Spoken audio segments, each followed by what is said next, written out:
So this set gets nasty in a very personal way. First, a sister starts walking through the house at 3 a.m. with a phrase nobody wants to hear twice. Then a guy who edits obituaries for a living finds his own name already waiting in the system. If you like the slow burn stuff where one little detail keeps getting worse, hit like, subscribe, and check Patreon for the extra late night files. Keep the lights low for this one. The night after our session, my sister walked in at 3 a.m. chanting "The gift is coming." She has never sleepwalked before or since. My sister does not walk in her sleep. She never did it as a kid. Never did it during the years she lived with 3 roommates above a pizza place. Never did it when she was sick or drunk or half dead from finals. That is the part I keep coming back to, because people have tried to make this smaller than it was. Stress, grief, bad timing. A weird little family moment that grew teeth because I kept staring at it. I would love that version. I would take it right now. The night she came into the hallway at 3 o'clock in the morning, her eyes were open. Not rolled back, not glassy in a movie way, just open and pointed straight ahead like she was looking through the wall behind me. She was barefoot, wearing one of our dad's old high school basketball shirts, and she had her hands cupped against her chest like she was carrying water. She walked past the bathroom, past the little table where Mum kept mail she never opened, and stopped outside my door. I'd been awake anyway. That house made it hard to sleep after midnight. Not because it was haunted, because it was old, poorly insulated and full of family objects that made stupid noises at the worst possible times. The ice maker coughed like somebody clearing their throat. The hallway register clicked when the heat kicked on. A loose blind in the kitchen tapped the window even when there was no wind. Mum had 2 oxygen tanks parked by the recliner from her surgery, and one of them hissed a little if the valve was not turned exactly right. So when I heard feet on the hallway carpet, I thought Mum had gotten up and needed help. I sat up before I was even fully awake. My room was the old sewing room because I had moved back home for a month to help after Mum's hip replacement. There were still boxes of fabric stacked along one wall, and every box had a piece of masking tape on it written in my grandmother's tiny all-caps handwriting. Linen, holiday, doll clothes. Nobody in our family made dolls. Nobody admitted to it anyway. Then I heard my sister say, very softly, "The gift is coming." She did not say it like a warning. That would almost have been better. She said it like she was repeating something she had been told to remember, the way a child says, "Don't forget your lunch," while looking for their shoes. Flat, careful, practiced. I opened the door and found her standing there with her chin tucked down and her eyes too wide. She looked cold, but the house was warm. I remember the ugly brown thermostat in the hall said 72 because Mum was always freezing after surgery and kept threatening to call the power company and apologise for the bill. My sister's lips moved again. "The gift is coming," she said. I said, "Mara?" She did not blink. I touched her shoulder. Her skin was dry and hot. For a second, her hands tightened into fists against her shirt, and then she leaned toward me so suddenly that I stepped back into the laundry basket. She whispered, right into my face, "Don't wrap it wrong." That was the sentence that made my body understand before my head did. I'd heard both sentences the night before. I'd heard them one letter at a time, or scratched out by a plastic pointer on a board we should have thrown away before dinner. The board came from Mrs. Kellen's garage. She had lived 2 doors down for 31 years and died in February with a freezer full of soup and a bedroom full of unopened shopping channel boxes. Her nephew hired a junk company, and for one weekend the curb looked like a house had been turned inside out. Mum said picking through it was tacky, then sent me over for a ceramic rooster she had always hated in a personal way, so our moral line was flexible. Mara found the board under Christmas tins. It was a thin square of plywood with the alphabet burned into it unevenly, yes and no in the top corners, goodbye at the bottom, and a jar lid with a hole cut in the middle for a pointer. Mara liked strange things if they were cheap. She held it under one arm and said, "This is gross, we need it." We had spent 2 weeks helping Mum recover, fighting with insurance forms and pretending we were not angry that our brother Paul had sent money instead of showing up. The board was not a plan. It was a stupid thing to laugh at after a day of pill schedules, and soup spilled on Mum's robe. It sat on the counter until after dinner. When Mum told us not to bring that death stuff into the house, and Mara said it was already there if you counted the meatloaf, Around 11, after Mum fell asleep in the recliner with a true crime show muttering against her chest, Mara and I took the board into the dining room. We did not light candles. I want to be clear about that. No candles, no circle, no dramatic little ritual. The room had a brass light fixture with 3 bulbs, one of them out. The table was covered with Mum's pharmacy papers, a half-finished puzzle of a lighthouse, 2 mugs, and a bowl of grapes that had started to wrinkle. I moved the puzzle box. Mara moved the grapes. We put the board between us like idiots. Mara filmed the first minute on her phone because she wanted to send it to her friend Tasha. She kept saying, "If this works, I'm asking if I get promoted," because she worked front desk at an orthodontist office and hated the new manager who called everybody team. I said if it worked, I was asking where Paul kept his conscience. Mara told me not to waste paranormal access on a mystery no power could solve. The jar lid felt ridiculous under my fingers. It scraped in tiny circles because the bottom was not smooth. Mara put 2 fingers on the other side and made a serious face that lasted maybe 6 seconds. Then she whispered, "Is anybody here who wants to talk?" Nothing happened. Of course nothing happened. The heat came on. The hallway register clicked. Mum snored once in the living room, a wet little snore that made Mara cover her mouth so she would not laugh. Mara asked again, lower this time, "Is anybody here?" The lid twitched. I blamed her instantly. She blamed me. We both lifted our hands. The lid sat there, dull and stupid, on the letter K. I remember K because Mara said, "K, that's not an answer. Even ghosts are lazy now." We tried again. This time the lid moved after about 20 seconds. Not fast, not dramatic. It pulled left, bumped over the burned groove of the letter T, then dragged itself to H. Mara's fingernails had little white moons of polish left on them from a wedding she went to the month before. I watched her nails more than the lid because I wanted to catch her pushing. Teachy Mara said, "The what?" The lid paused. Then it went to G. I said, "Stop." Mara looked up at me. Her face had changed, but only a little. The smile was still there and not there at the same time. G-I-F-T. The gift. We took our hands off again. I made a dumb noise, half laugh and half cough. Mara said, "Okay, if that was you, that's actually kind of good." I told her it was not me. She told me not to be boring.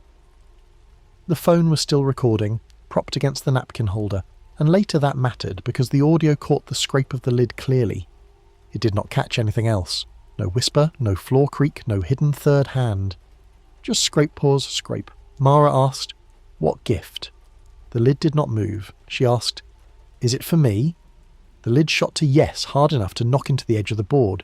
It made both of us jerk back. Mara laughed, too loud, and looked toward the living room to see if Mum woke up. She did not. The true crime host kept talking about a convenience store in Ohio. I said we were done. Mara said, "No, now I want my gift." That is Mara in one sentence. She was not careless exactly. She was the kind of person who believed fear was mostly embarrassment wearing a mask. If she made fun of a thing fast enough, it could not get its hands around her. I used to love that about her. That night I wanted to slap her fingers off the lid. She put her hand back on. After a second, so did I, because leaving her to do it alone felt worse. The lid circled once, slow and rough. Then spelled, "coming." The gift is coming. "When?" Mara asked. The lid went to 3, then stopped. This board did not have numbers. It had burned dots along the side, 10 of them, no labels, maybe for counting. The lid went to the 3rd dot and sat there. Mara whispered, 3 what? Days? Weeks? The lid moved to AM. There was no M next to A in the alphabet row. It had to cross the whole board for it. The movement took too long. I remember the sound because I hated it. Metal on wood, catching every burned line. 3 AM. I pulled my hand away. This time Mara did not argue. She stared at the lid like she had found a bug in her food and was deciding whether to make a scene. Then she said, too lightly, "Okay, that's enough content." We did not say goodbye. That is the part people like to blame. They ask it like they know the rules from a movie. Did you say goodbye? Did you close it? Did you tell it to leave? No, we did not. We took our hands off, Mara stopped the recording, and I picked up the board with 2 fingers and shoved it behind the dining room cabinet where Mum kept table runners she never used. That was our ceremony. A grown man and his younger sister hiding a homemade board behind Thanksgiving linens because their mother would yell. We sat in the kitchen after that, neither of us ready to walk away first. Mara ate grapes straight from the bowl, even though they were soft. I rinsed mugs that were already clean. At some point she played the video back. We listened to ourselves laughing and then not laughing. The scraping sounded louder on the phone than it had in the room. Mara said, "You moved it." I said, "You did." "No, really. No, really." She locked her phone and set it face down. "Don't tell Mom." I almost said something smug, something big brotherish about not messing with things from dead women's garages, but she looked smaller than she had at dinner, and I did not. I said, "Just don't get up at 3 and accept any packages." She threw a grape at me. It hit my hoodie and rolled under the fridge. That was the last normal joke between us for a while. At 3 o'clock, she walked into the hallway and told me the gift was coming. I woke her by saying her name 3 times and snapping my fingers like an idiot. The third snap made her flinch. She blinked, looked at my face, then down at her own hands. Her fingers were still cupped. She opened them slowly. There was nothing there except 2 crescent marks where her nails had pressed into her palms. "Why are you in the hall?" I asked. She looked over my shoulder at my room, then toward the living room. "I had to pee." "You were talking." "No, I wasn't." "Mara." She pushed past me toward the bathroom. "Stop being weird." The bathroom light buzzed on. I stood in the hall with my heart acting stupid and listened to her lock the door. Mum coughed from the recliner. The hallway smelled like the lavender lotion Mara used on Mum's incision scar, because the physical therapist told us to massage around it, not on it, and Mum accused both of us of trying to iron her. Mara came out 2 minutes later fully herself, annoyed and embarrassed. She said she'd been dreaming about work, and if I told Mom, she would deny everything and make me look insane. Then she went back to the couch in the den and left the bathroom light on. I did not sleep after that. I sat in the sewing room looking up adults sleepwalking until the information became useless. Stress could cause it. Sleep deprivation could cause it. People could talk, move things, even drive. By breakfast, Mara was pretending I'd scared myself with ghost videos. Mum was complaining that we both looked like courtroom sketches, and the remote Mum had been yelling for was in her own hand. When Mara took Mum to the bathroom, I checked behind the dining room cabinet. The board was still there, but the jar lid had moved from goodbye to no. It could have slid when I shoved it behind the runners. It could have been Mara half asleep. That little maybe kept me from throwing it out. So I took it to the garage and hid it under a paint tray instead. That afternoon, a package came. It was not paranormal looking. It was a small brown padded envelope shoved halfway into the mailbox with a grocery flyer and Mum's water bill. No return address. The label had our address typed correctly, but the name line said Mara Ellis in all caps. The postage was one of those printed stickers from a self-service kiosk. The date on it was that morning, 4:12 a.m, from a postal centre across town that did not open until 6. I thought that was the creepy part at first. It was not. Later I learned the lobby with the kiosk was open 24 hours. Anybody could have mailed something at 4:12. A person, I mean. A living person. Mara opened it at the kitchen table while Mum told her not to because powder comes in envelopes, don't be naive. Inside was tissue paper, folded carefully, and a small silver baby rattle with a pink ribbon tied around the handle. It was tarnished black in the grooves. The ribbon looked new. There was no note. Mara laughed once. Absolutely not. Mum reached for it before I could stop her. She held it up to the window, squinting. "This is real silver." "Why do you know that?" Mara asked. "Because I used to steal your grandmother's spoons." "Mom, borrow, whatever." On the side of the rattle, half hidden under tarnish, was an engraving. Not Mara's full name, just M.E. and a date. March 3rd. March 3rd, Mara's birthday. Mum went quiet. Mara took the rattle back and turned it over in her hands. Her birthday was March 3rd. That is not impossible. Plenty of people knew that. Mrs. Kellen knew that. Half the neighbourhood knew that. But the date was engraved in an old-fashioned style. Whole, with the zeros like little slashed ovals, and the rattle had wear around the handle like some baby had actually chewed on it years ago. "Did Mrs. Kellen have kids?" I asked. Mum said no too fast. Mara looked at her. "No? No? Why did you say it like that?" Mum got irritated, which is what she does when a question lands near a locked cabinet. Because no means no. She had a sister who visited sometimes. I don't know everybody's reproductive history. Mara shook the rattle once. Nothing sounded inside. She put it on the table and wiped her hand on her jeans. I said, "That's the gift."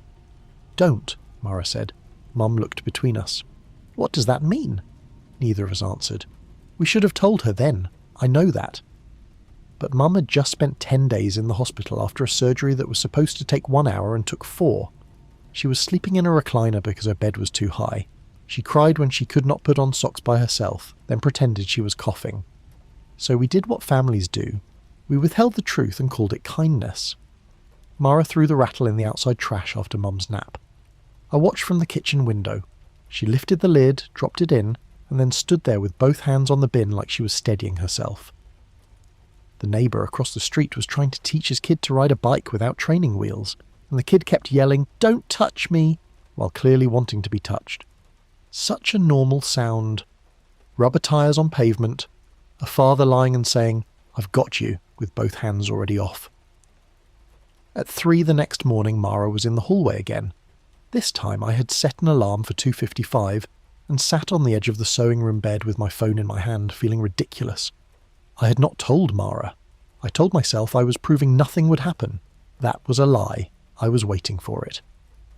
At 3 o'clock exactly, I heard the couch springs in the den release, then her feet, slow, same as before.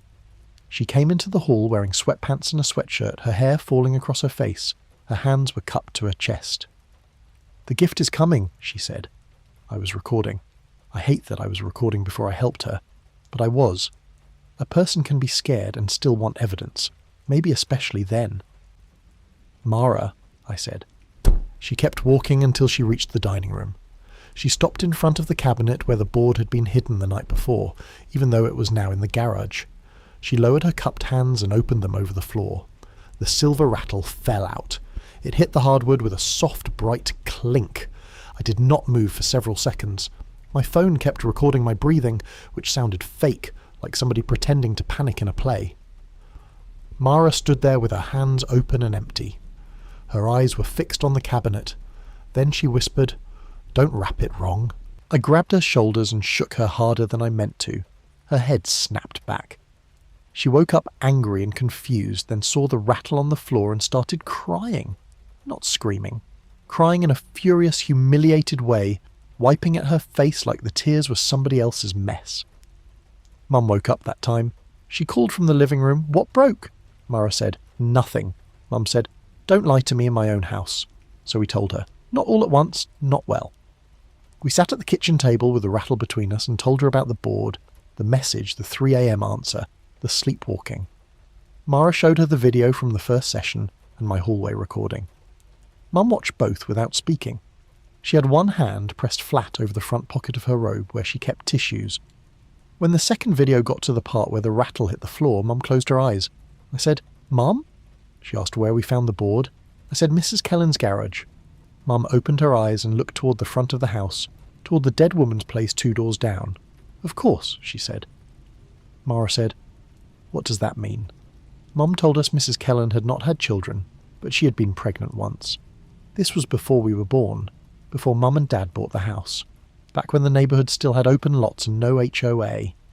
The story, as Mum knew it, was neighbourhood gossip softened by time and retold by people who pretended they were not enjoying it. Mrs. Kellen had been engaged to a man named Arthur Bell. He worked nights at the hospital laundry. She lost the baby late, far enough along that people had bought gifts. The engagement ended. Arthur moved away. Mrs. Kellen never married. "What was the baby's name?" Mara asked. Mum shook her head. "I don't know. Was it Mara?" "No. You think I would name you after that? God!" Mara flinched and Mum looked ashamed immediately. Mum said, "I didn't mean it like that." "Then how did you mean it?" Mum did not answer. The house clicked around us.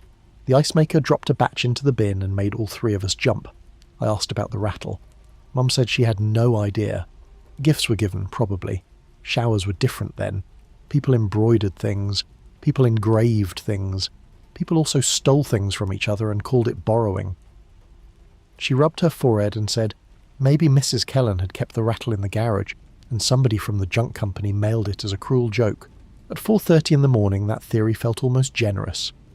Mara wanted the board out of the house immediately. She wanted the rattle gone too. Mum said not to put either in the trash again because apparently the trash is not respected here. It was such a mum sentence that Mara laughed while crying, and then all of us were laughing, not because anything was funny, but because exhaustion can make the wrong door open in your chest.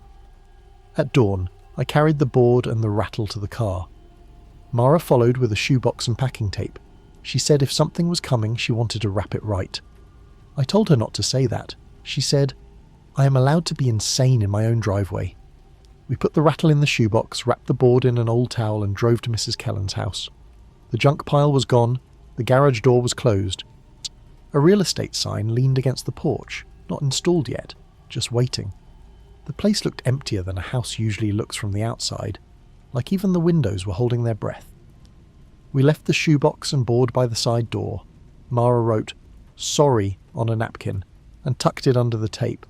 I told her that was not legal. She said neither was mailing cursed rattles at 4 in the morning.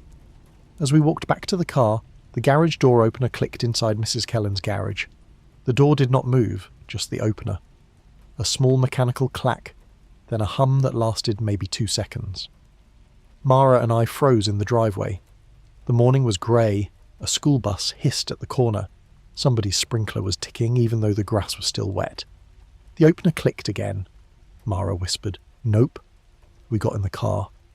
I drove too fast for 2 blocks and then too slow after that. Neither of us looked back. When we got home, Mum was trying to make coffee with no filter in the machine and grounds all over the counter. She looked at us, saw our faces, and said, "I don't want to know yet." For a few hours, nothing happened. Mara went to work because staying home made her feel hunted, and I cleaned the dining room because I needed my hands to do anything except shake. At 2:17 that afternoon, a white bakery box tied with pink ribbon appeared on our porch. At almost the same time, one appeared on the reception counter at Mara's office. Nobody there saw who left it, and their camera was unplugged because her manager hated the red recording light. The porch box held a white baby blanket with yellow ducks and ME stitched in the corner. Mara's box held knitted booties with the same initials and the same faint smell of cedar and old powder. Mum recognised the booties before she meant to. Our grandmother had made them. She had made baby gifts for half the neighbourhood, and apparently she had made gifts for Mrs. Kellen too. Mara asked again, quieter, "What was the baby's name?" Mum said she did not know. Then she snapped it a second time, which meant some part of her did. That evening, after Mum took her pain pill and fell asleep, Mara and I went through my grandmother's fabric boxes in the sewing room. It felt invasive and childish at the same time, like we were looking for a monster in a closet. Most boxes were exactly what the tape said. Linen was linen. Holiday was table runners and a felt Santa missing one eye. Doll clothes was not doll clothes. It was a stack of baby patterns, 3 yellowing envelopes of photographs, and a church directory from 1989. In the smallest envelope, behind pictures of a picnic I did not recognise, there was a Polaroid of Mrs. Kellen sitting on my grandmother's couch. She was younger, hair long and dark, one hand on a round pregnant belly. On the coffee table in front of her were wrapped gifts. One of them had pink ribbon.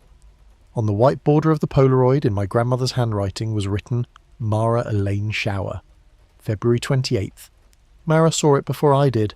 She made a little sound, then sat down on the edge of the bed like her knees had been unplugged. "My name," she said. It was not proof of anything supernatural by itself. Names repeat. Families recycle names. Maybe Mum had heard it years later and forgotten. Maybe Grandma liked the name and suggested it. Maybe Mrs. Kellen's lost baby was named Mara Elaine, and my sister, born years after, got the name by accident or by one of those ugly little family choices nobody wants to explain. But then Mara turned the photo over. On the back, in pencil, someone had written, "Gift you March 3rd, Mara's birthday." We took the photo to Mum. She was awake, pretending not to be, with the TV blue across her face. Mara held out the Polaroid and said, "Tell me the truth." Mum looked at the front, then the back. For a long time she said nothing. The TV moved to a commercial for mattresses, all smiling couples and white sheets. Finally, Mum said, "Your grandmother wanted to use the name. For me? For you. Why?" Mum's mouth tightened. "Because she said it was pretty. Because of a dead baby? Because she was a complicated woman and your father didn't care what we named anybody as long as he got to tell people at work." Mara stood so still the photo trembled in her hand. Mum said our grandmother had been close with Mrs. Kellen during the pregnancy. After the loss, Mrs. Kellen stopped speaking to most people. Grandma, being Grandma, kept showing up with casseroles, which was her answer to tragedy and also to weather. At some point, Mrs. Kellen gave her the baby things and told her to get rid of them. Grandma did not. She stored them. Maybe she thought it was respectful. Maybe she could not waste handmade work. Maybe she liked keeping other people's pain in labelled boxes. We will never know. Years later, when Mum was pregnant with Mara, Grandma pushed hard for the name Mara Elaine. Mum said she did not know the full story then. She knew there had been a baby, knew there had been sadness, did not know the dates. She liked the name. Dad liked that it was short. So Mara became Mara Elaine Ellis. Mara said, "You named me after a dead baby due on my birthday." Mum said, "I named you after a name." That difference mattered to Mum. It did not matter to Mara. Mara left the house and scraped her passenger mirror on the mailbox, backing out. She called 40 minutes later from a closed garden centre parking lot, crying so hard she sounded angry. She said she could feel the name on her like a wet coat. I told her I would come get her. She said no, then yes, then no again. She came home at 2:51 a.m. and announced she was sleeping in her car. Mum told her, "Like hell you are." At 3 o'clock, every light in the house flickered once. The microwave clock blinked out and back on. Then the doorbell rang. On the porch was a flat cardboard box wrapped in brown paper and pink ribbon.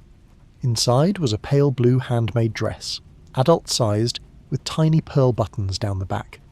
Folded on top was a note in my grandmother's handwriting, "For when the gift is grown." Mara threw up in the kitchen sink. At 4:05, I called Paul. He was the kind of brother who could turn any emergency into proof that you were incompetent, but this time he listened.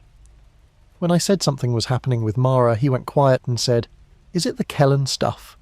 He told me Grandma once made him move boxes from Mrs. Kellen's garage into ours after a roof leak.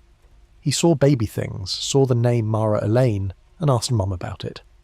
Mum told him not to upset Mara with old neighbourhood sadness. Then Paul admitted that Grandma used to say Mrs. Kellen's lost baby had given us Mara. Once, when Mara was little, he heard Grandma standing over her crib whispering, "You came back right this time." Then he asked, "Is she doing the hallway thing?" That was the first lie the night corrected. Mara had sleepwalked once as a child at Grandma's house holding a baby blanket. Grandma told Paul never to mention it because little kids carry old rooms in them. He thought she was being strange. He never told Mara. I hung up on him. Not because I was angry, though I was. Because while he was still talking, Mara stood up. Her eyes were open, her hands were cupped. Mum said, "No." Mara walked past the kitchen table, past the coffee table with the dress box toward the front door. I blocked her. She stopped inches from me. Her face was blank, but tears were running down it. That was the worst part. Her body asleep, her eyes open, her face crying without her. She said, "The gift is here." Then she opened her hands. There was a key in them. It was brass, old, with a paper tag tied to it by brittle string. On the tag, in Mrs. Kellen's handwriting this time, was written, "Side door." I don't know how the key got there. I'm not asking you to believe me. I'm telling you the hinge the whole thing swings on. We had been watching her. She had no pockets. She had not left the kitchen. Her hands had been empty when she stood up because I was looking at them. Then they were not. Mum made a sound like she had been hit. Mara woke when I took the key from her. She looked at it, looked at Mum and said, "What is that?" None of us answered. At 7 that morning, Paul arrived after driving most of the night. He hugged Mara. She let him, then shoved him away and told him he smelled like gas station coffee. He said, "Fair," and Mum started crying because it sounded like our family for 2 seconds. We took the key to Mrs. Kellen's house. The side door opened. The house was mostly empty, with pale rectangles on the walls where furniture had been, dead flies in the kitchen track, and one clean spoon placed in the sink like somebody had staged it there. In the garage, the board and shoebox we had left by the side door were gone. Paul found attic stairs taped shut with the same blue tape we had seen caught in the jar lid. In the attic was a plastic bin labelled gift. Inside were the rattle, booties, blanket, blue dress, Polaroid, and the board, all back together as if we had never removed them. Under the board was a black composition book. The book was Mrs. Kellen's ledger. It listed gifts, dates, dreams, prayer requests, things moved from one house to another, and pages of notes about Mara. The first entry with my sister's name was from the day she was born. Mara Elaine arrived at 3:03. They call this coincidence. I call it keeping. Mrs. Kellen had recorded school concerts, dental appointments, when Mara got her braces off, when she moved back after her breakup, and things she could not have known from a window. One line said, Mara had told Tasha she felt like her name belonged to someone standing behind her. Mara whispered, "I said that in my apartment." Tasha had moved away months before the entry. At the back, the handwriting pressed so hard it tore the paper. The gift is coming. Do not wrap it wrong. The gift must be opened, not taken. Opened. The last page was dated March 3rd. Mara's next birthday was 9 months away. While Paul argued for calling the police and I argued for burning everything, the garage door opener clicked. The motor hummed. The door started to rise, though nobody was near the button. Morning light widened under it. In the attic, the jar lid began to move across the board by itself. M-A-R-A. Then no. Then H-E-R. Mara. No her. The lid moved one more time. M-I-N-E. Mara climbed the ladder before either of us could stop her. She tore the lid off, threw it into the insulation and slammed the board against a joist until the plywood cracked. The garage door stopped. Mara came down, covered in dust, and said, "I am not a gift." We took the ledger to the sheriff's office. A deputy watched the video of the rattle falling out of Mara's hands and said, "People do strange things under stress." He kept the ledger as possible stalking evidence and told us to keep the baby thing somewhere safe. Safe had stopped meaning anything. That night, Mara sat at the dining room table with the broken board in front of her. Mum told her not to touch it. Paul was on speakerphone. Saying her name over and over like that could pull her back from the edge of the table. Mara put 2 fingers on the jar lid and asked, "What gift?" The lid moved slowly. "Yo-you." Mara asked, "For who?" "N-O. T-H-E-R. Not her." Mum whispered, "Then who?" The lid shot to goodbye hard enough to bend the jar metal. The dining room bulb blew out. Mara took her fingers off and said, "No." Nothing answered. We burned the board the next morning in a metal trash can in the driveway. The plywood took longer to catch than I expected. Mum sat in a lawn chair with her walker beside her, wearing sunglasses even though it was cloudy. Mara stood barefoot on the concrete, arms crossed. When the jar lid warped and popped, she said if anything wanted itself back, it could learn logistics. That was 8 months ago. Mara has not sleepwalked since. She moved into a small apartment above a tax office, which sounds terrible but has good light. She changed her middle name legally, not because she thought a form would protect her, because she wanted one thing on paper that belonged to her by choice. Mum pretended that hurt her feelings for about a week, and then started using the new name with aggressive cheerfulness, like she was beating the past with manners. The police never gave the ledger back. They also never charged anyone with anything. Mrs. Kellen's house sold to a couple from out of state who painted the brick white and cut down the lilac bushes. I watched from Mum's porch when the moving truck came. I don't know why. Maybe I wanted to see if they carried out another box. Maybe I wanted the house to look embarrassed. There are 2 things I have not told Mara. The first is that, after the board burned, I found the blue thread from the jar lid in my hoodie pocket. I had not touched the lid since Mrs. Kellen's attic. The thread was short, stiff with old glue, and curled like a tiny piece of vein. I threw it in the gas station trash on Route 8. When I went back 10 minutes later, the trash had already been emptied.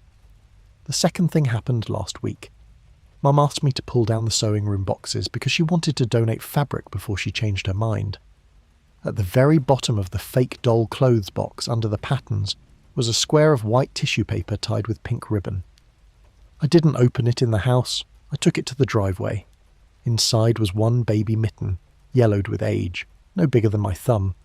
On the cuff. Stitched in my grandmother's tiny careful thread were 2 letters, not M-E-P-E, my initials. There was no note.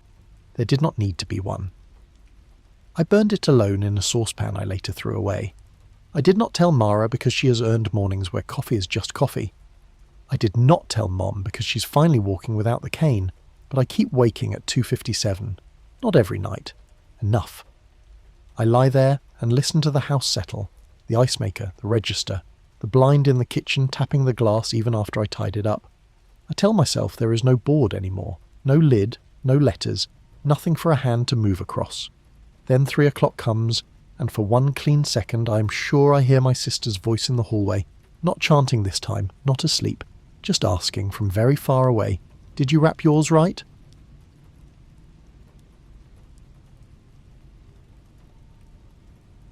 I asked the board when I would die, and 3 weeks later I found my own obituary already written. I used to clean up other people's endings for a living. I worked nights at the county paper, laying out school board briefs, grocery ads, police blotter items, and obituaries that arrived after everyone with a normal schedule had gone home. If a funeral home emailed late because a family forgot a brother in Ohio, I fixed it. If a widow wanted passed changed to went home, I changed it and did not argue. The office was above a closed insurance agency on Main Street. Most of the building had become storage by then. Old bound editions, a composing table nobody used, a cracked light box, a drawer of wax pencils hard as chalk. There was a sticky note on my monitor reminding me not to use beloved 3 times in one paragraph. Ordinary places can do strange things without changing their clothes. The board belonged to Cammy, who did classifieds and courthouse runs. Her uncle had worked at Larkin Funeral Home before he retired, and when the funeral home renovated its basement, employees could take junk before the dumpster came. Cammy grabbed 2 brass lamps, a rolling cart, and a grey cardstock talking board with a typed label taped to the back that said, "Children's Room." Lunch for night shift happened at 1:15 a.m.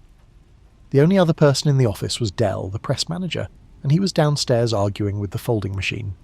Cammy put the board on the old composing table. Before she sat down, she moved a stack of parade photos, and one slid to the floor, showing a man in a giant foam corn costume waving at no one. Nobody picked it up. I did not believe in boards. I did not strongly disbelieve either. My mother raised me to be polite to cemeteries and practical everywhere else. She would tap the dashboard when we passed a funeral procession, then clip coupons over a dead relative's prayer card. That was the level of spiritual hygiene I inherited. Cammy lit no candles. She did dim the backroom lights because she said fluorescent bulbs made every ritual feel like a dental cleaning. We sat across from each other at the composing table. The planchette was too light and skated under our fingers whenever one of us breathed wrong. Cammy asked the usual questions first, making her voice low and ridiculous. "Is anybody here?" The planchette slid to yes. I immediately accused her. She accused me. We both laughed, which made the planchette jump. Downstairs, Dell yelled something at the folding machine. The building answered with a clank. Cammy asked, "Who are we talking to?" The planchette moved in small jerks. MRK. "Mark?" Cammy asked. It went to no. "Mr. K?" It paused on yes. That meant nothing to me. It meant something to Cammy. She told me there had been a Mr. Kessler who handled pre-need contracts at Larkin for decades and died before she started. She only knew because her uncle still complained about him using too much cologne. I said that was exactly the kind of thing she could have half remembered and pushed into the board. She said half-remembered ghosts deserved respect too. The first answer that bothered me came when I asked where Dell's missing stapler was. Dell had been accusing everyone of stealing it for a week, even though nobody wanted a stapler that jammed every third click. The planchette spelled freezer. Cammy laughed so hard she had to wipe her eyes. There was no freezer in the office, just the small fridge by the sink. We went to check because that was the kind of brave we were. Inside the little freezer compartment, under a bag of ice that had turned into one square, was Dell's black stapler. He had put it there himself, apparently, when the vending machine repair guy came in, and he needed both hands. None of that made sense, but Dell confirmed it the next day without understanding why Cammy and I stared at him. After that, the board became less funny and more interesting, which is a dangerous middle place. Cammy asked if she should move to St. Louis with her boyfriend. It spelled no. Then tire. She got irritated and said the board was jealous. I asked if my landlord would ever fix the bathroom ceiling. It spelled bucket. which felt rude and accurate. The back room smelled like dust and warm paper. The fluorescent lights hummed through the half-open door. It was dumb and specific, and for a little while exciting. Then Cammy asked, "Do you know when we'll die?" I told her not to. She said, "What? That's the main thing people ask. People ask because people are stupid. You write obits for a living." That is exactly why. She put her fingers back on the planchette. "When will I die?" Nothing happened. The planchette sat over the letter P. Cammy waited longer than she usually could wait for anything. Then it slid to the bottom of the board. Goodbye. She pulled her hands away and smiled like she had won. It likes me. I should have left it there. Instead, I let pride, irritation, boredom, and whatever else makes a person tap the glass to see if the crack spreads take over. I put my fingers on the planchette and said, "Fine. When will I die?" The movement started before Cammy touched it again. I felt it under my fingers, that small ugly tug like a fish taking a hook. Cammy's hand hovered above the plastic and then dropped onto it with 2 fingertips. The planchette moved to ALREADY. Already, Cammy whispered. No, it moved again. WRITTEN. Already written. My first reaction was anger, not fear. Anger? It felt like the board had told a cheap joke using my job. I took my fingers off and said, "Cute." Cammy did not look amused. I wasn't moving it. Neither was I. Evan. I hated my name in her mouth right then. It sounded too soft, like she had already decided to be careful with me. I shoved the planchette back to the centre. "Ask when."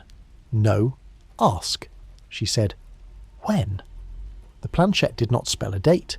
It moved to the printed moon in the top centre, then to goodbye, then back to the moon, then to goodbye again. Cammy said maybe it meant night. I said every death happened at some time of day, and got up to microwave my coffee. I put it in for 30 seconds. The microwave sparked at 21. I drank it anyway. We put the board back in Cammy's tote bag and went back to work. I had 3 obituaries in the queue that night. I corrected dates, checked spellings, adjusted margins. Dead people entered clean columns. Living people sent revisions. For 2 weeks, Normal kept winning small arguments. My bathroom ceiling leaked and I put a bucket under it, which made Cammy send a photo of the board's answer. Her boyfriend got a nail in his tyre outside Effingham. Dell found his stapler and accused office culture of hiding it. At night, though, I started dreaming about a blank obituary form with the cursor blinking in the name field. The 3rd week, Cammy brought the board back to the office without telling me. She said she'd planned to return it to Larkin's basement, but her uncle said the renovation dumpster was gone and nobody wanted that creepy children's room thing back.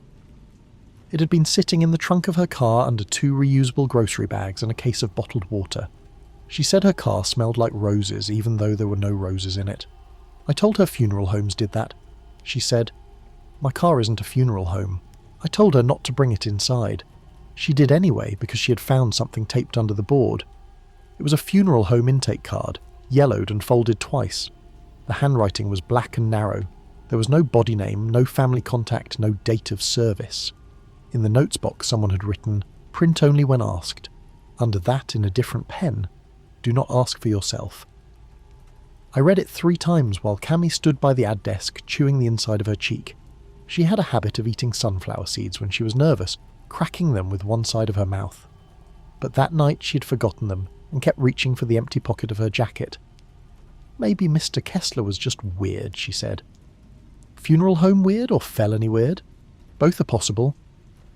We should have thrown the board in the dumpster behind the office. We did not. We put it in the archive room, on top of old bound papers from 1997, and went back to work while pretending we had handled it. That was our whole survival strategy. Move the object 10 yards away and act like the universe respected filing systems. 3 nights after that, I found my obituary. It was 12:38 a.m. on a Thursday. I remember because the website scheduler had crashed and I was annoyed about having to manually queue a county zoning story nobody would read. I opened the obituary folder in the CMS to check the next day's page. There were 4 notices, then 5. The 5th had no thumbnail, no funeral home email attached, and no author name. The headline was my full name, Evan Michael Mercer. For a second, my brain treated it like a test article. My name is not rare, but it is not common enough in a county this size to shrug at. I clicked it with the same irritation I used for broken links. The page opened. Evan Michael Mercer, 29, of Hartwell, died unexpectedly on Thursday. That was the first line. No date, just Thursday. The rest of the obituary was formatted perfectly in our house style. Not funeral home style. Ours. The spacing, the order of survivors, the way we put visitation before service if the burial was private. It named my mother, Linda. It named my father, Roger, though he had been dead 11 years. It named my sister, Natalie, which is not true because I am an only child. I sat there with my hand on the mouse and read the whole thing. It said I graduated from Hartwell High School in 2014, which was true. It said I attended community college before finding his place in local journalism, which sounded like something an editor would write, if they had to make underemployment look noble. It said I enjoyed old records, late drives, and making small mistakes disappear before morning. That line made me push back from the desk. At the bottom, where families sometimes add memorial donations, it said, "In lieu of flowers, please correct the record." I took a screenshot. That was the first useful thing I did. Then I printed it because I no longer trusted screens. The office printer coughed twice, pulled the paper halfway, jammed, and displayed load letter even though it was loaded. I yanked the tray out too hard and spilled paper across the floor. One sheet slid under the ad desk. I left it there for days. When I got the obituary printed, the bottom line had changed. "In lieu of flowers, please do not make him ask twice." I called Cammy. She did not answer. I called again. She answered on the third try, furious and sleepy, and I said, "Come to the office." She said if Dell had put the stapler in another appliance, she was quitting. I told her my obituary was in the system. She did not say anything for long enough that I thought the call dropped. Then she said, "Don't delete it." What? Don't touch anything until I get there. Of course I had already touched it. I'd printed it, refreshed it, opened the revision history. The revision history was blank. No author, no timestamp, no source email. The file ID did not fit our numbering sequence. Or it had an old prefix from the previous content system, the one we had migrated away from before I was hired. I knew because the editor still cursed that system like it owed him money. I backed out of the page and the obituary vanished from the folder. Then the office phone rang, not my cell. The beige desk phone by the classifieds computer, the one nobody used except older subscribers who wanted to renew with a check. It rang once, stopped, rang again, stopped. I watched it like it was a snake. On the third ring, I picked up. A woman said, "Can you read it back to me?" Her voice was older, but not weak. She sounded like she had been waiting in a room where time did not move much. I said, "Who is this? I need to make sure the name is right." "What name?" She made a small annoyed sound. "The sister." My mouth went dry. "I don't have a sister." "Not yet," she said. Then she hung up. I stood there holding the receiver long after the line went to dial tone. Downstairs, the building pipes knocked. A car went by outside with bass rattling its trunk. Somewhere in the office refrigerator, the ice in the freezer compartment cracked. That stupid, ordinary sound nearly made me drop the phone. Cammy arrived 19 minutes later in pyjama pants, boots, and a coat over a shirt that said Bridesmaid Security. She had a pharmacy receipt stuck to one sleeve. I showed her the printout. She read it twice, the second time she sat down. "Natalie," she said. "I don't know a Natalie." "Could your dad have—" "No." I said it too fast. She looked at me, and I hated her for being right to look. My father had been a salesman with a second phone and several business trips that turned out not to be business. After he died, my mother found receipts for hotels 2 towns over and stopped saying his name for almost a year. Could there have been a Natalie? Maybe. I had never asked hard enough because there are questions that make a dead parent less dead in the worst way. Cammy asked what the board had said exactly. I told her. Already written, moon and goodbye. She rubbed her face with both hands and said, maybe the moon meant the old archive room because our newspaper logo used to have a crescent in it. I told her that was desperate. She said desperate was the current theme. Ahai, we checked the archive room. The board was where we had left it, on top of 1997. The planchette sat at the centre, hole framing the letter I. Cammy did not touch it. I did, because apparently I learned nothing in real time. The planchette moved under one finger. Natale. Cammy backed into a shelf and knocked a bound volume sideways. It landed on her foot. She cursed, then started laughing because pain had given her something normal to do. I asked, "Who is Natalie?" The planchette moved. RECORD. Then FIX. Then it slid to goodbye. I spent the rest of the night searching records. Not county records at first. Newspaper archives, birth announcements, marriage licenses, court filings, anything digitised. I found 14 Natalies in our county, none connected to my father. At 4:10 a.m, with Cammy asleep on the office couch under an old fleece blanket printed with our paper's logo, I finally searched my father's name plus Natalie in the full archive. On hit. It was a draft wedding announcement from 2008 that never ran. My father, Roger Mercer, was listed as best man for a man named Clayton Rowe, marrying a woman named Natalie Voss. That Natalie was 46 now, not my sister. The draft had been killed before publication because the wedding was cancelled. The reason Field said, "Fatality in family." I clicked the linked note. It opened a scanned police brief from the same week. A 17-year-old girl named Natalie Voss had died in a single-car crash on County Line Road. The article said she was survived by her mother, Angela, and a father not listed. The name hit me wrong. Not because I knew it, because I almost did. Angela Voss had been my father's office manager. My mother hated her. Not openly, not in a way I understood as a kid, but in those adult silences around a name. Angela sent a casserole after Dad's funeral. My mother threw out the dish without returning it. I remembered because it had blue flowers around the rim, and I thought wasting a dish was a crime. Cammy woke up when I said her name. We sat in the grey office light and did math with years nobody wanted to add. If Natalie Voss was 17 in 2008, she would have been born before my parents married, but during the time my dad and Angela worked together. There was no proof she was my father's daughter. There was no proof she was not. The obituary did not say half-sister. It just said sister. The board had not said living. At 7:30 I drove to my mother's house. She lives 10 minutes outside town in a ranch house with too many lamps and a front porch she decorates for every holiday except Father's Day. I had not warned her. That was cruel. But warning her would have given me time to lose the nerve.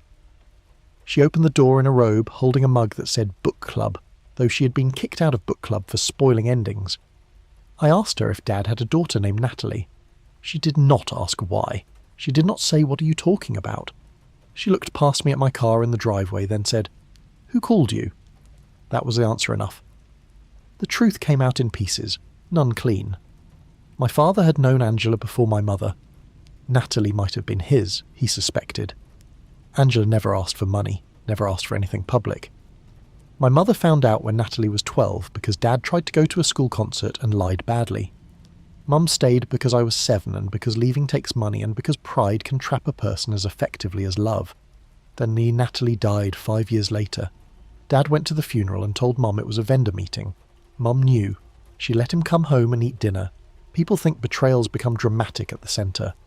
Sometimes they become meatloaf and nobody speaking. I showed her the obituary. Her hand shook when she reached the line naming Natalie. She read the last sentence, "Please do not make him ask twice," and set the paper on the kitchen table like it was dirty. "Where did you get this?" "Work." "Who wrote it?" "I don't know." "Then don't read it again." That was my mother's fix for anything that frightened her. Stop looking. Stop naming. Put it in a drawer. Throw away the dish with blue flowers. I wanted to be angry, but she looked old in the morning light. Not old because of age, old because the past had walked into her kitchen and sat down without wiping its shoes. When I left, she said one thing that mattered. "Your father kept a box." She told me it was in the crawl space, under the hall closet, behind the Christmas wrapping paper. She had not opened it since he died. She said if I was determined to hurt myself with facts, I could take it. Then she handed me a screwdriver because the crawl space latch stuck, and told me not to track insulation through the house. Even then. Especially then. The box was a plastic file tote with a cracked blue lid. Inside were tax papers, warranty booklets, 2 photos of my father with a girl I'd never seen, and a funeral programme for Natalie Claire Voss. She had his eyebrows. That is a stupid thing to notice, but she did. Same dark straight line, same expression like she had already heard the punchline and was not impressed. Under the programme was a letter from Angela to my father, dated 3 weeks after Natalie's death. I will not write the whole thing. It was private, even if everyone in it is dead now except Angela, my mother and me. The part that matters is this. If you cannot give her your name alive, at least do not let them erase her when you write about everyone else. My father had circled the sentence. Next to it, he wrote, "Fix record." He never did. I drove back to the office with a box in my passenger seat. I had not slept in 26 hours. I bought a gas station sandwich I did not eat, and a blue sports drink because the clerk said they were 2 for 1, and I panicked like that was a decision I could still win. When I got to the paper, Cammy was on the phone with Larkin Funeral Home, lying with professional smoothness. She told them she was checking an obituary submission glitch and asked if any prearranged files existed under my name. They put her on hold for 12 minutes, then transferred her to a director named Shay. Shay said there was no file under my name. Then she asked, "Is this about the Kessler board?" Cammy's face changed. I took the phone. Shay told us Mr. Kessler had not been a funeral director. He was a records clerk. His job was to make sure names were correct on death certificates, prayer cards, stone orders, newspaper notices, everything. He became obsessive near the end. If a family wanted to omit someone, he fought. If a child was born outside marriage and the family wanted silence, he kept a private note. He believed the dead became restless when records lied. After his stroke, Larkin cleaned out his desk and found dozens of correction cards. Some were normal, some were not. "Not how?" I asked. Shay sighed. Some were for people who had not died yet. She did not want to say more. I could hear office noise behind her, the soft hush of a business built around controlled voices. Finally she said one card had my father's name on it. Not my name, my father's. The note said, "Roger Mercer leaves one child unprinted." I asked if the board had belonged to him. Shay said, "Nobody knows, but people started calling it the correction board." Cammy mouthed correction board like it was the dumbest and worst phrase she had ever heard. That afternoon, my obituary reappeared. This time it had a timestamp, 3:17 p.m, posted by my account while I was standing across the room holding a funeral programme. The first line changed. Evan Michael Mercer, 29, of Hartwell, corrected one omission on Thursday and died shortly after. Cammy saw it over my shoulder and said, "Nope," with no force behind it. The service information was new too, and visitation at Larkin Funeral Home, private burial, memorial contributions to the archive fund. At the bottom, he is survived by his mother, Linda Mercer, and his sister, Natalie Voss, whose name appears here by request. I deleted the obituary. The screen went white. For 3 seconds, nothing happened. Then every monitor in the office refreshed. The obituary opened on all of them. Ad desk, editor's office, conference room. The dusty desktop Dell used to print shipping labels. My name repeated around the room in blue website headers like a class taking attendance. Downstairs, Dell shouted, "What the hell did you do?" The printer started. Not one printer. Both. The office printer by the sink and the old laser printer in the editor's office that only worked when it felt insulted. Pages came out in bursts. My obituary. The original version, the corrected version, a version with Natalie removed, a version with Natalie included, one version where my age was listed as 30, one where the date of death was blank except for the word "Airsked." Cammy grabbed pages off the tray and threw them into the recycling bin. More printed. The room smelled like hot toner. Dell came upstairs, saw the pages, saw my name, and looked at me as if I had committed an HR violation against myself. Then the archive room door opened. It did not swing dramatically. It clicked open about 2 inches. That was enough. The board was inside. Cammy said, "Don't." I went anyway. The planchette sat over the moon symbol. The funeral home intake card was beside it. The warning on the card looked darker than before. "Do not ask for yourself." I said, "I already did." The planchette moved without hands. FIX. "Fix what?" I asked. It spelled NAME. "Whose?" NATNLIE. I said, "How?" It went to the moon, then goodbye, then the moon again. Cammy, standing in the doorway, whispered, "The logo." She was right. Before our website, before the current paper, there had been an old weekly called the Hartwell Moon. Its archive was not digitized. The bound volume sat on the highest shelf in the back, wrapped in brown paper. If Natalie's death notice had been printed there without her father's name, and if my father had promised to fix it, then maybe the board was not interested in killing me at all. Maybe it was interested in making me do my job. I wanted that to comfort me. It did not. We pulled the old volumes down. Dust fell in our hair and made Cammy sneeze 6 times in a row.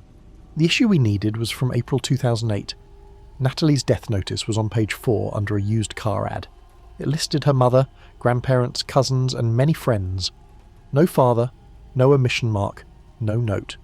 Just a blank space where a person had been cut away neatly enough that nobody who did not know would see the shape. Beside the bound volume, tucked into the crease, was a correction slip. It had been typed on a typewriter and never printed. Correction. The death notice for Natalie Claire Voss should have included her father, Roger Michael Mercer of Hartwell. The paper shook in my hand. Not because of the ghost of Mr. Kessler, because my father had once stood in this building, or written to it, or begged it quietly, and someone had folded the correction away instead of running it. I thought of Angela's letter. I thought of my mother throwing away the blue-flowered dish. I thought of myself fixing strangers' dead relatives at 2 a.m, while my own family carried a missing line for years. Cammy asked, "Do we publish it?" She's been dead 18 years. So it would hurt people. Cammy looked at the pages still printing in the other room. People are already hurt. That is the part of the story where I want to tell you I did the brave thing because it was right. It was not that clean. I did it because I was scared of dying, because the board had my name in its mouth, because I was angry at my father and sorry for a dead girl and tired of finding my own obituary every time I refreshed a page. Right motives and cowardly motives can share a body. We published a correction online under archives, not a front-page confession, not a dramatic exposé, a factual note.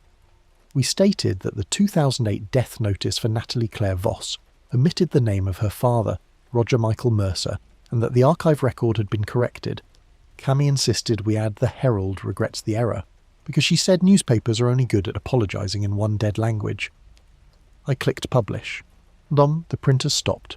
My obituary disappeared from the monitors. For about 5 seconds, I thought it was done. Then an email came into the obituary inbox. It was from an address I didn't recognise, a string of numbers at an old provider. The subject line was, "Thank you for adding my daughter." The message body had no greeting, just one sentence. "Now add yourself." Attached was a PDF of my obituary, a new version, shorter, cleaner. It still said I died unexpectedly on Thursday, but the date had filled in. That day's date. Cammy grabbed my arm hard enough to hurt. Dell was still standing by the printer, holding a page with my name on it, and looking less annoyed now. The office was too bright. My mouth tasted like toner and blue sports drink. The phone rang again. This time I did not answer. It rang until voicemail picked up. We listened to the message through the speaker. The same older woman's voice from before said, "He corrected her. He corrected one. That was not the question."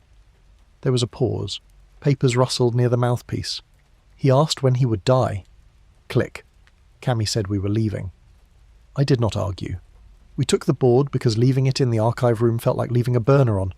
Cammy wrapped it in the old corn parade photo because it was the closest paper on the floor and shoved it into a banker box. Dell asked if someone needed to call an ambulance. Cammy told him. "Maybe, but not for the usual reasons." We drove to Larkin Funeral Home. I wish I had a better plan to report. But the plan was to give the cursed thing back to the cursed place and demand a manager like a pair of sleep-deprived retail customers. Shay met us at the side entrance. She was younger than I expected, maybe mid-30s, in a grey suit and flats, with a radio clipped to her waistband. When she saw the banker box, she said, "No," Cammy said, "Yes." Shay would not let us bring it inside. She made us stand by the garage where they unloaded flowers and equipment. A delivery driver was there, dropping off white carnations, and he kept looking at us because Cammy was still wearing pyjama pants and I was holding my own obituary. Shay listened. She read the correction slip. She read the new email. She did not look surprised enough. Finally she said, Mr. Kessler believed obituaries were not announcements. He believed they were contracts. A name printed or omitted changed what could claim a person.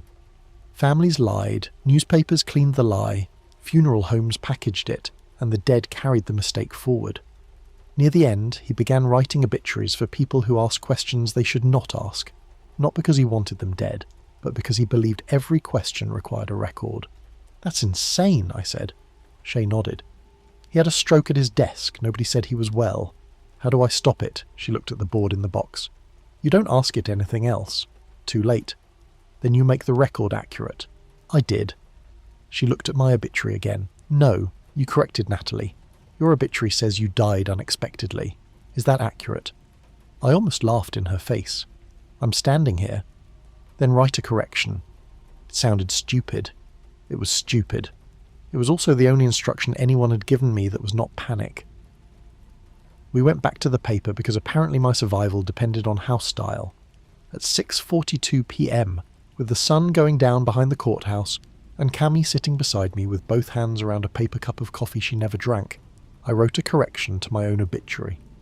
Correction. An obituary for Evan Michael Mercer was generated in error. Evan Michael Mercer is alive as of this publication. The Herald regrets the error. I hovered over publish. My hands were shaking so badly I hit the wrong key and opened the browser help menu. Cammy closed it, put her hand over mine and said, "Do it." I clicked publish. The obituary inbox refreshed. One new email, no subject, no sender. The body said, "As of." That was all. The correction stayed live for 12 minutes. Then the website crashed. Not the whole internet, just our site. The host said there had been an unusual traffic spike from no visible source. For those 12 minutes, enough people saw it that my phone started buzzing. My mother called 7 times. Dell texted, "Are you dead, or is this a bit?" A woman named Natalie Voss left a voicemail on the office line, but when I called back, she did not answer. At 7:03 p.m, the site came back. My correction was gone. My obituary was gone too. The board was still in the banker box on the floor. We had taped it shut with packing tape from the mailroom. The tape had lifted at one corner just enough for the planchette to slide out. It was pointing at me. Not a letter. Me. It had somehow come out from under the tape and stopped on the carpet with the hole angled toward my shoes. Cammy saw it and whispered something that might have been my name. I picked it up with the obituary printout and put it back in the box.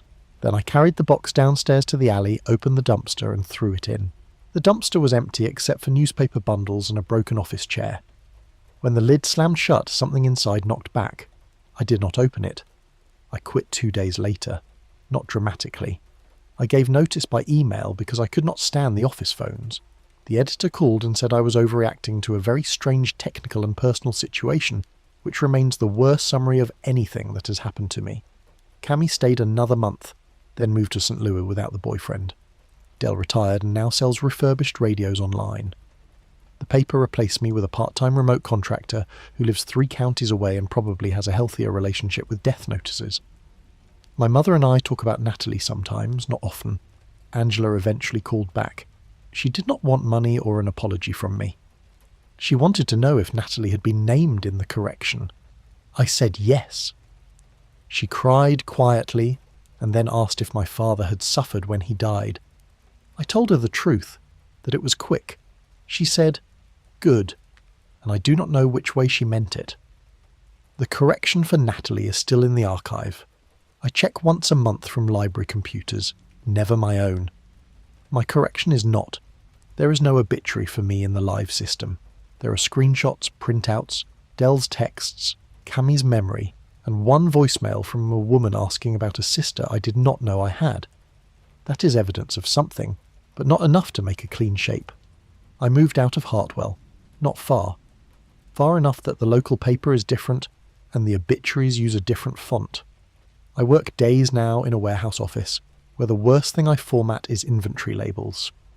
I still read death notices. I wish I didn't. It feels rude not to, like ignoring someone who has stepped into the room.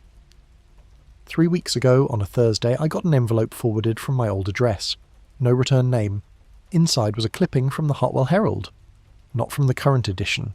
The paper stock was wrong, softer, old. The clipping was my correction, the one that vanished after 12 minutes. Correction. An obituary for Evan Michael Mercer was generated in error. Evan Michael Mercer is alive as of this publication. Someone had circled the last 3 words. As of. Under the clipping was the funeral home intake card. The same yellowed card that had been taped under the board. I know because the fold line was torn in the same place. The warning had a new line added beneath it in black, narrow handwriting. Do not ask for yourself. Do not correct yourself twice. I burned the envelope in the sink. The smoke smelled faintly like roses. The hallway sprinkler went off 2 doors down an hour later for no reason anyone admitted, and my neighbour blamed me because he already hated me for parking crooked. Yesterday my mother called and asked if I'd written something for her. I said no. She said an obituary for Angela Voss had appeared in the Herald's preview feed and disappeared before she could click it. Angela is not dead. I checked. She answered her phone, annoyed but breathing.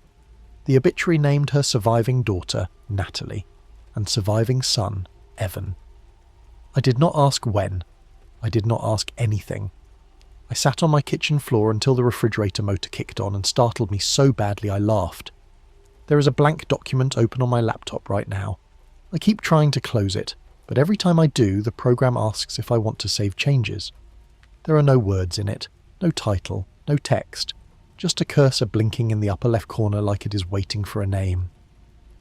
I have learned one thing maybe, not a lesson. Some records want to be corrected, and some corrections look too much like invitations. So I am not typing my name, not again. That last record sticking around feels almost worse than a jump scare, honestly. Names, dates, gifts, corrections. Once those things get written down, they start acting permanent. Drop a sub if you stayed through both stories, and tell me this. If a board handed you proof that your family history was wrong, would you correct it or bury it again?